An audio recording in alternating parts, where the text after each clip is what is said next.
Continuar. Muchas gracias, presidente. Colegas congresistas, es un tema muy relevante para nosotros, de importancia, por cierto, el voto electrónico. La ciencia y la tecnología ha avanzado fuertemente, pero seamos conscientes también que nuestras provincias no ha avanzado, no ha llegado a ese nivel. Es muy lamentable, presidente, que todavía la fibra óptica no haya llegado ni siquiera a un 50% de las provincias a nivel nacional. Eso significa que no tenemos internet de calidad. Asimismo, presidente, otra de las preocupaciones no solamente es con el sistema de internet de la fibra óptica, el mismo sistema también de los celulares. Muchos de mis distritos de la provincia de Oxapampa, Puerto Bermúdez, Ciudad Constitución, Cosacín, no cuentan ni siquiera con una línea de celular. Entonces, ¿qué significa? Si no tenemos internet, ¿cómo capacitamos a nuestros pobladores para un voto electrónico?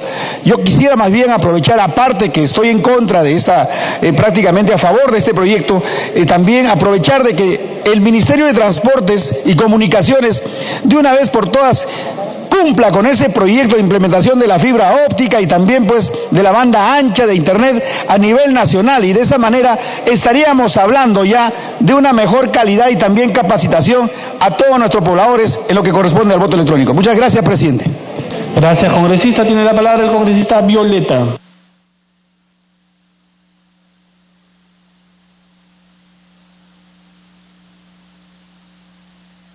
Congresista Ochoa tiene la interrupción. Presidente, nadie niega que hayan denuncias, observaciones al tema del procedimiento del voto electrónico. Incluso probablemente en nuestras bancadas, como lo ha señalado anteriormente con el Frente Amplio. Y no me siento ni menos, sino más orgulloso de haber entrado a este Parlamento a través de ello. Que no hayamos podido mantener la unidad es un asunto que no tiene que ver con voto electrónico, son otras razones. Pero lo cierto es, presidente, que tenemos que empezar a mirar ¿cuántas denuncias hay por mal conteo de los votos manuales? Es decir, cuando una denuncia y se manipuló mi voto, hay que preguntarle a la OMPE cuántas mesas anuladas hay, que anula a 200 personas de inmediato. ¿Y por qué? Por una irregularidad en el conteo manual. O sea, el problema no es ese. Hay irregularidades. Tenemos que subsanarla, hay que subsanarla, pero no podemos anular una ley que autoriza procedimientos progresivos para implementar una determinación como el voto electrónico, presidente. Muchas gracias. Puede continuar, congresista Violeta. Gracias, presidente. Presidente, primero señalar que esta iniciativa legislativa creo que nace de una preocupación legítima, ¿no? A raíz de un informe de los observadores de la Unión Europea que señalaron algunas deficiencias en la operatividad del sistema de votación electrónica en el Perú. Pero también hay que ser justos en señalar que han habido otros informes de auditoría, como la de la Organización de Estados Americanos, la de la OEA, no en ese sentido, sino más bien en el sentido de darle veracidad al sistema electrónico en el Perú.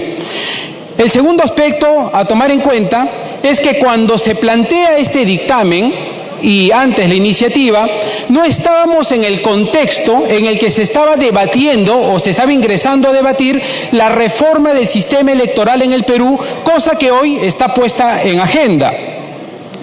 Presidente, un país que está apostando por tener o por ir hacia un gobierno electrónico y de transparencia no puede desdeñar los distintos mecanismos que supone la participación electrónica o la modernización del sistema gubernamental en el Perú. Por lo tanto, si bien es cierto, no hay sistema perfecto, como no lo hay en el sistema manual o analógico, tampoco no hay perfección en el sistema electrónico, creo que mal haríamos en declarar la derogación o la eliminación absoluta del sistema de votación electrónico en el Perú. Sin embargo, también es cierto que frente a las deficiencias y las preocupaciones que se están presentando, lo lógico, bajo los supuestos planteados, es que en todo caso se fortalezca el rol de supervisión del Jurado Nacional de Elecciones respecto del sistema electrónico que tiene la OMPE para este tipo de procesos. Eso no está recogido en este dictamen, cosa que podría recogerse. Otro aspecto que puede recogerse y que puede mejorarse es la participación de los ciudadanos en el sistema electrónico. Pero todos estos aspectos, presidente, tendrían que ser discutidos junto con las opiniones de los órganos especializados, la OMPE y el Jurado Nacional de Elecciones, en el marco de este proceso de reforma del sistema electoral.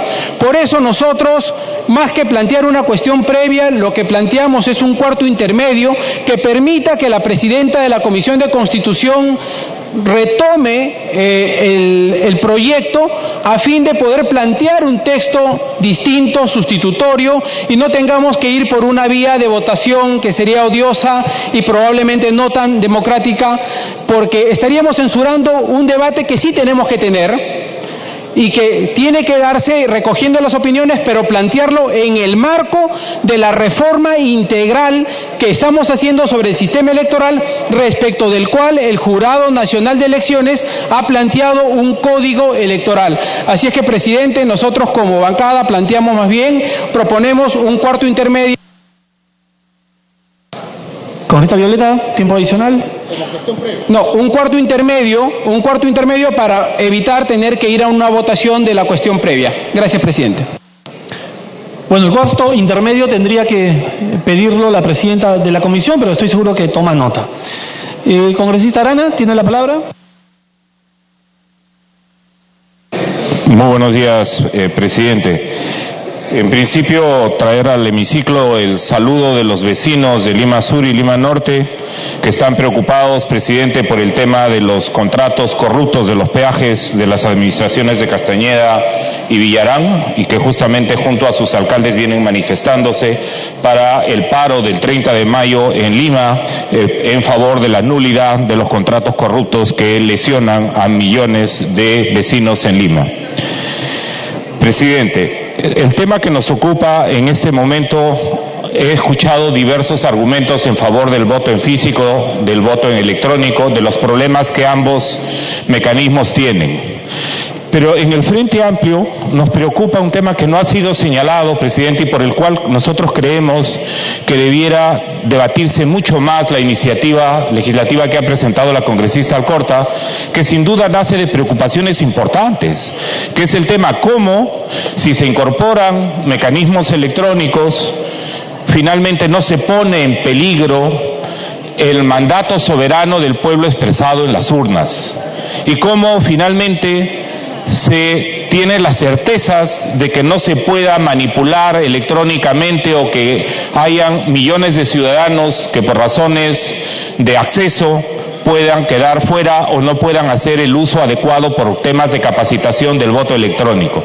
¿Y son preocupaciones legítimas? Sí, presidente, las quiero entender como tales.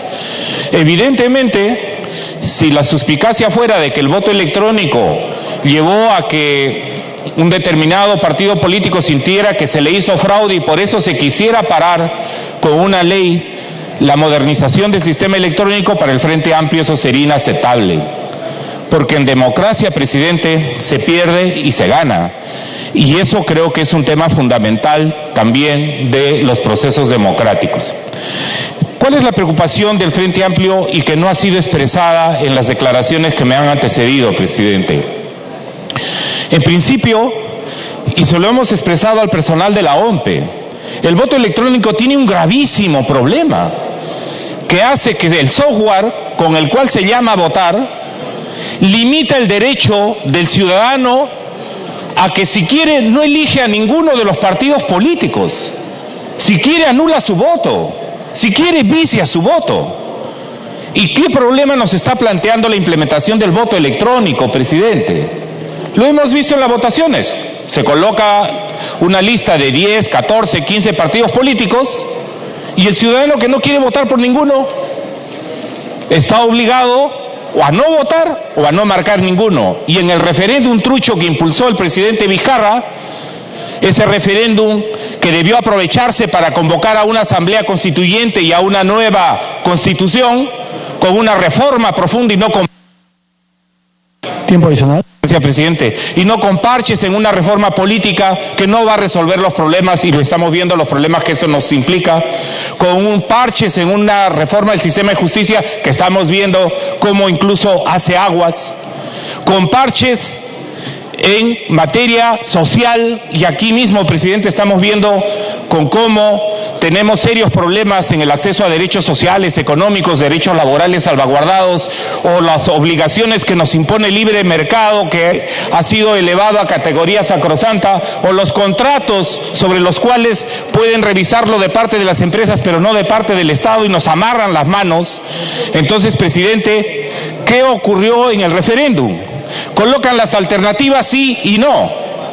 Y los que queríamos decir que ese referéndum era un referéndum engañoso y un referéndum trucho, ¿qué alternativa teníamos? ¿Sí o no? Y ahí la OMPE y el software que se emplea, presidente, impide que el ciudadano y la ciudadana puedan expresar su voto libremente. ¿Por qué el software de la ONP va a obligarle al ciudadano a decir en qué dirección vota, sí o no? Podría dejar abierta la posibilidad de una alternativa soberana del ciudadano, del elector, para decir, no quiero ninguna de las dos alternativas.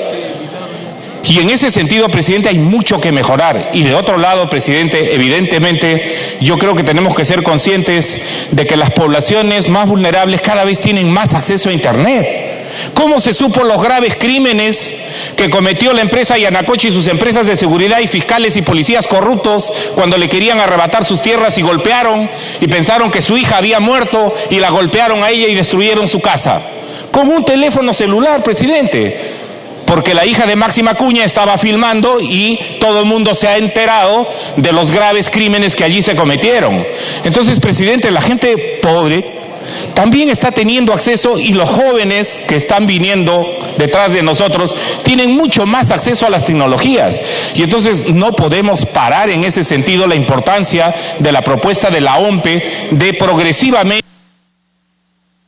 Para que concluya. Para ir incorporando el voto electrónico, pero atendiendo que el sistema tiene varias observaciones y tiene varios problemas, presidente, yo le pido a la presidenta de la comisión y a la autora de la ley, a quienes la han respaldado, incluso congresistas de mi bancada, que podamos encontrar una formulación, en todo caso, del proyecto de ley para fortalecer el voto electrónico y quitar todas las dificultades que pudieran haber, incluidas, por ejemplo, el hecho de la seguridad del sistema para que no pueda ser vulnerado, o el tema de que se vaya haciendo... Para que concluya. Entonces, presidente, creo que en ese sentido sería importante, se ha planteado el tema de que hay un cuarto intermedio, o regrese a comisión y que eso sea lo que usted pueda someter a voto, presidente, de la delegación. Gracias. Gracias, congresista. Finalizado el rol de oradores, tiene la palabra la congresista Bartra, presidenta de la Comisión de Constitución. Gracias, presidente. La congresista Alcorta me está pidiendo una interrupción. Congresista Alcorta, tiene la interrupción. Gracias, presidente. No, una última cosa, nomás para señalar, me sigue sorprendiendo que gente de izquierda diga que la población vulnerable sabe votar una común. No es verdad, no es cierto. Nosotros por población diciendo que los denigramos, decimos que no es cierto. No es un tema ni social, no es un tema racial, no es un tema de extracción social en absoluto. Yo estoy en una interrupción. Acá, la OMPE, abogados fueron engañados por la OMPE en última edición del Colegio de Abogados de Lima. El cheo de la OEA le manda a su representante en el Perú una carta donde niega haber auditado las organizaciones en el Colegio de Abogados de Lima. A través de la Oficina de la Nacional de la OEA del Perú hemos recibido una carta que para precisar definitivamente decimos que no hemos auditado ni en Lima, ni en la OEA, ni en ninguna parte la votación del Colegio de Abogados de Lima. Y realmente el defensor del pueblo, que se preocupe de la Junta Nacional de Justicia, que ha sido un reverendo desastre. Solamente eso ha sido un desastre. Que no se metan en nada más. Gracias. Congresista Bartra. Segunda interrupción, congresista Clave. Presidente, más allá de las discusiones sobre la supervisión o no, sobre si la implementación es correcta o no es correcta, sí se ha dicho acá que población quechohablante, comunidades indígenas, pueblos alejados y analfabetos no tienen capacidad para ejercer voto electrónico, presidente. Y eso es falso. Ese es el mismo argumento que existía en el país oligárquico que decía que los analfabetos no podían votar porque no tenían capacidad de discernimiento.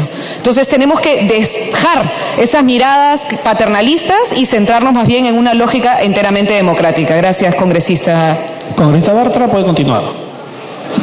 Gracias, presidente. Presidente, he escuchado con profunda atención el debate.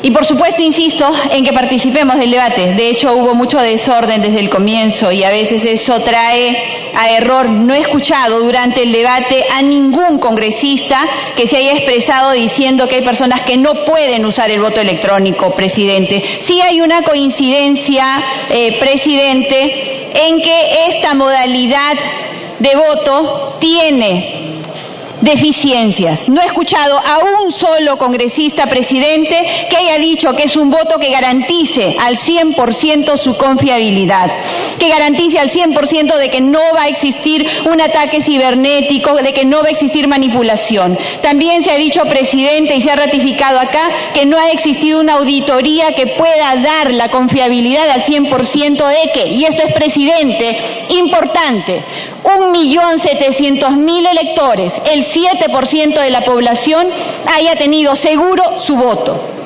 Presidente, el eje central de esta reforma que se pide mediante la anulación del voto electrónico, sobre todo tiene que estar orientada a que se debe eliminar toda posibilidad de identificar el voto con el elector. Y esto, presidente, no está garantizado en la forma en la cual se viene aplicando. Presidente, nosotros vamos a solicitar a OMPE todos los elementos de convicción que nos lleven a elaborar un mejor dictamen, de tal manera que, garantizándose el anonimato total del voto, la seguridad electrónica del proceso, el costo que debe ser completamente transparente. Hemos tenido mesas de trabajo y la OMPE no ha sido capaz de alcanzar cuánto cuesta hasta ahora esta implementación. Para el último proceso electoral, repito, presidente, ha sido el 7% de la población electoral que ha votado bajo esta modalidad. Si todo el Parlamento coincide en que es un sistema que no ofrece la garantía necesaria, y estamos hablando de un porcentaje altísimo de electores y que se va incrementando, presidente, nosotros vamos a trabajar para mejorar el texto de tal manera que este pueda ser puesto a votación, recogiendo las recomendaciones que hay acá, pero sobre todo garantizando procesos transparentes en los cuales lo que esté establecido en nuestra Constitución quede plenamente respetado. Pido, presidente, por lo tanto, un cuarto intermedio para mejorar el texto. Habiendo solicitado cuarto intermedio la presidenta de la comisión, el dictamen queda en cuarto intermedio. Señores congresistas, vamos a hacer un paréntesis en este momento para conmemorar los 140 años del combate de Iquique. La representación nacional saluda al jefe de gabinete del Ministerio de Defensa, almirante Santiago Llop, quien concurre en representación del ministro de Defensa. Saluda también al comandante general de la Marina de Guerra del Perú, almirante Fernando Cerdán Ruiz, y al alto mando de la Marina de Guerra del Perú, quienes se encuentran en las galerías diplomáticas del hemiciclo de sesiones, con ocasión de conmemorar los 140 años del combate de Iquique, fecha en la cual nuestro héroe nacional, el almirante y diputado del Congreso de la República, Miguel Grau Seminario, mostró su gran sensibilidad humana, ya que no solo evitó dañar a la población civil, sino que, en un magnánimo gesto que lo enaltece, hizo cuanto estuvo a su alcance para salvar a los náufragos de la embarcación chilena La Esmeralda, naciendo así la leyenda del Caballero de los Mares. Tiene la palabra el congresista Jorge del Castillo.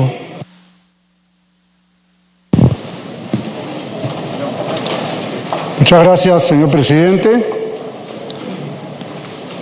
Señores congresistas, tengo el honor de cumplir el encargo del Congreso de dar unas palabras ante el Pleno de la Representación Nacional en presencia del señor Comandante General de Marina y su Estado Mayor y el señor representante del señor Ministro de Defensa. Con motivo de conmemorarse 140 años del combate naval de Iquique el 21 de mayo de 1879. Hablar de Grau en el Congreso de la República es hablar de uno de sus miembros más preclaros, no solo por su condición de diputado por Paita, sino por su apego a la Constitución y la ley, y por su distinción como marino excepcional, valiente y humilde a la vez. Un hito importante en la trascendencia de Miguel Grau es su comportamiento en el combate naval de Iquique. Con extraordinaria habilidad pudo superar las dificultades del combate y bombardeo mutuo, acercándose a la Esmeralda con 3 ataques de espolón que partió en 2 la nave chilena. Echada a pique la Esmeralda, dio órdenes de recoger a los náufragos en número de 63 individuos, los cuales fueron alineados en su cubierta y gritaron a todo pulmón: ¡Viva el Perú generoso! Dispuso el debido tratamiento del cuerpo del comandante Prat, víctima de su temerario arrojo en defensa y gloria de la bandera de su patria, como dijo Grau en célebre carta dirigida a la viuda del marino chileno, en la que a su vez le hacía entrega de sus pertenencias personales, desprendiéndose de objetos que para cualquier otro hubieran sido trofeos de guerra indesligables, como lo reconoce la señora Graciela Carvajal de Prat en su carta de respuesta al noble gesto del comandante del Huáscar. Este trato digno del caballero de los mares ha marcado nuestra historia, señor presidente, y representa una actitud humana ejemplar que llena de orgullo a la peruanidad. Recientemente, la Cruz Roja Peruana, que por coincidencia también ha cumplido 140 años en el Perú, ha nominado a Miguel Grau, precursor calificado de derecho internacional humanitario en el combate marino.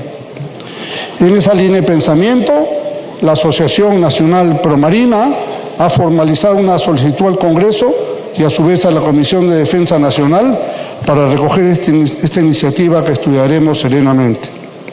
Algunos podrían haber dicho que Grau privilegió su acción humanitaria a la militar en el fragor de la guerra. Pero un balance histórico nos permite concluir que de no haber sido así, sería posiblemente más grande como militar, pero más pequeño que como hombre. Quitar la vida es asunto común entre los más viles seres humanos. Salvar la vida de otros es tarea preservada a los dioses, concluyen sus biógrafos. El sometimiento de Grau al marco constitucional está desarrollado a lo largo de su vida. Cuando el alzamiento de los hermanos Gutiérrez, nuestro héroe se puso en contra de los rebeldes y toda la Marina siguió esa línea, suscribiendo a sus principales jefes un manifiesto y retirándose la escuadra del Callao hasta el develamiento del golpe de Estado.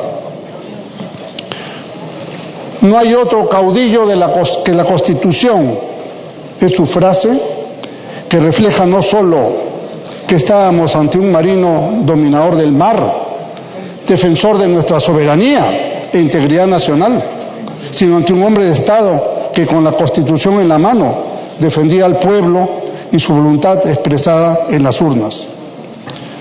De 1876 a 1878 fue elegido diputado por Paita Piura. De allí nace que por resolución legislativa 23680 del 14 de octubre de 1983 se instalara en forma permanente la curul que preside este hemiciclo y encabeza la lista de asistencia, y a la mención de su nombre todos respondemos presente. Esta presencia del alma de Grau en el Congreso de la Nación tiene un profundo significado, porque habiendo sido calificado el peruano más ilustre del siglo XIX, alcanzó desde su sacrificada muerte un grado superior que se tradujo en diversos momentos en un símbolo de unidad nacional, y personalidades de las más diversas tendencias hallamos, como esta mañana, un punto de encuentro, de acuerdo, de consenso, de respeto, que debe iluminarnos con la brillantez y la humildad de Grau para ayudarnos a conducir los destinos nacionales. Inclusive, señor presidente, hay una incidencia poco conocida. Cuando el gobierno en 1878 pretende plantear una acción plebiscitaria contra el Congreso, para cerrar el Congreso, En el Senado se considera que esto es una maniobra disociadora e inconstitucional para eliminar el Poder Legislativo. Pero se emite la ley del 29 de octubre de 1878, que pone fin a la maniobra inconstitucional, y ahí está Grau para apoyarla decididamente y votar a su favor. Esta ley, que no fue promulgada por el entonces presidente Prado, como era natural, porque posiblemente era el incitador de la disociación, fue promulgada por el presidente de la Cámara de Diputados, el también comandante de Marina, Camilo Carrillo, que era presidente de dicha Cámara. Así lo relata la obra del historiador naval, comandante Fernando Romero Pintado, en su página 94. Que la estela de la vida de Grau nos ilumine por el bien del Perú. Que su ejemplo guerrero y decidido impulse las acciones que necesita el Perú para su desarrollo. Que el humanismo de su comportamiento constituye un estímulo cívico para el respeto entre peruanos, y que su legitimidad y constitucionalidad sea la constante indispensable para el progreso de la patria. Honor y gloria al caballero de los mares, gran almirante Miguel Grau. ¡Viva el Perú!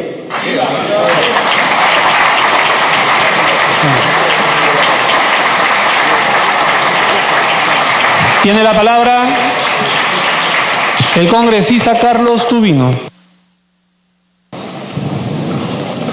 Muchas gracias, señor presidente.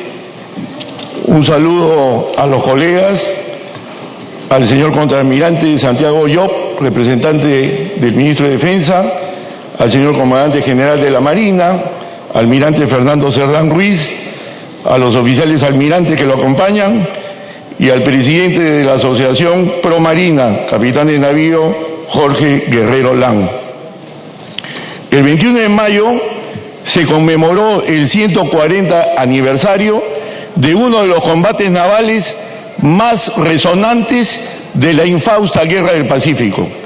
Me refiero al combate naval de Iquique, gesta heroica donde nuestro gran almirante Miguel Grau Seminario emergió con el calificativo de caballero de los mares, al manifestar piedad por los marinos chilenos que naufragaron tras el hundimiento del Esmeralda, que disponía de una tripulación de casi 200 hombres, número similar a la dotación del Huáscar. Al final de este combate murieron 135 chilenos, entre ellos el capitán de fragata Arturo Prat, comandante del Esmeralda, el máximo héroe de la armada de ese país.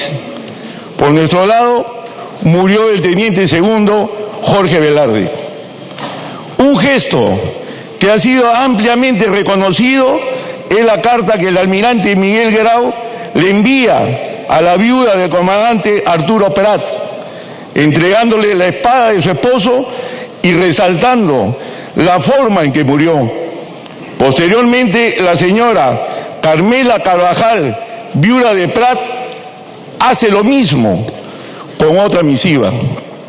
Este intercambio epistolar ha sido reconocido y exaltado tanto en el Perú como en Chile, por lo que en esta ocasión quisiera darles lectura. Carta de Miguel Grau a Carmela Carvajal, viuda de Prat. Monitor Huáscar, al ancla, en Pisagua, junio 2 de 1879. Dignísima señora, un sagrado deber me autoriza a dirigirme a usted.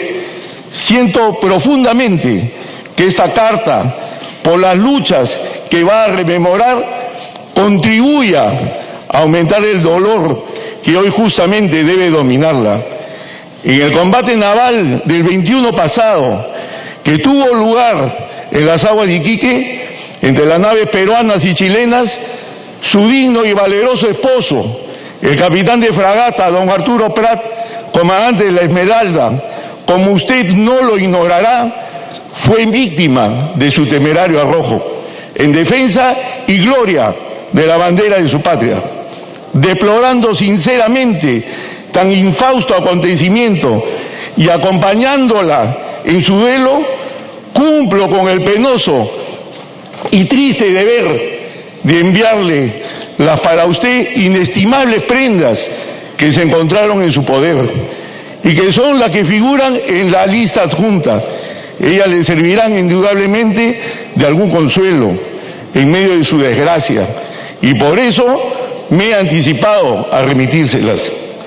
Reiterándole mis sentimientos de condolencia, le transmito, señora, la oportunidad para ofrecerle mis servicios, consideraciones y respetos con que me inscribo de usted, muy afectísimo, seguro servidor, Miguel Grau. En el inventario de las prendas remitidas figura una espada sin vaina, pero con sus respectivos tiros, un anillo de oro de matrimonio, un par de gemelos y 2 botones de pechera de camisa, todos de nácar, 3 copias fotográficas, una de su señora y las otras 2 probablemente de sus niños, una reliquia del corazón de Jesús, escapulario de la Virgen del Carmen y medalla de la Purísima, así como otras prendas. Carta de la viuda de Prata Grau. Señor don Miguel Grau, distinguido señor, recibí su fina y estimada carta fechada a bordo del Huáscar el 2 de junio del corriente año. En ella, con la hidalguía del caballero antiguo, se digna usted acompañarme en mi dolor, deplorando sinceramente la muerte de mi esposo, y tiene la generosidad de enviarme las queridas prendas que se encontraban sobre la persona de mi Arturo. Prendas para mí de un valor inestimable, por ser consagradas por su afecto, como los retratos, o consagradas por su martirio, como la espada que lleva su adorado nombre. Al proferir la palabra martirio, no crea usted, señor, que sea mi intento inculpar al jefe del Huáscar la muerte de mi esposo. Por el contrario, tengo la conciencia de que el distinguido jefe, que arrostrando el furor de innobles pasiones sobreexcitadas por la guerra, tiene hoy el valor, cuando aún palpitan los recuerdos de Iquique, de asociarse a mi duelo y de poner muy alto el nombre y la conducta de mi esposo en esa jornada, y que tiene aún el más raro valor de desprenderse de un valioso trofeo, poniendo en mis manos una espada que ha cobrado un precio extraordinario, por el hecho mismo de no haber sido jamás rendida. Un jefe semejante, un corazón tan noble, se habría hecho, estoy cierta, interpuesto de haber podido entre el matador y su víctima, y habría ahorrado un sacrificio tan estéril para su patria como desastroso para mi corazón. A este propósito, no puedo menos de expresar a usted que es altamente consolador, en medio de las calamidades que origina la guerra, presenciar el grandioso despliegue de sentimientos magnánimos y luchas inmortales que hacen revivir en esta América las escenas y los hombres de la epopeya antigua.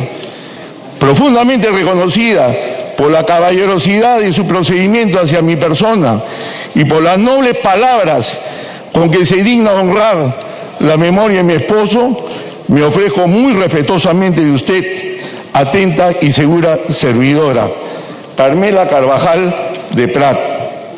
3 meses y medio después, el almirante Miguel Grau Seminario, el peruano del milenio, murió heroicamente en el combate naval de Angamos.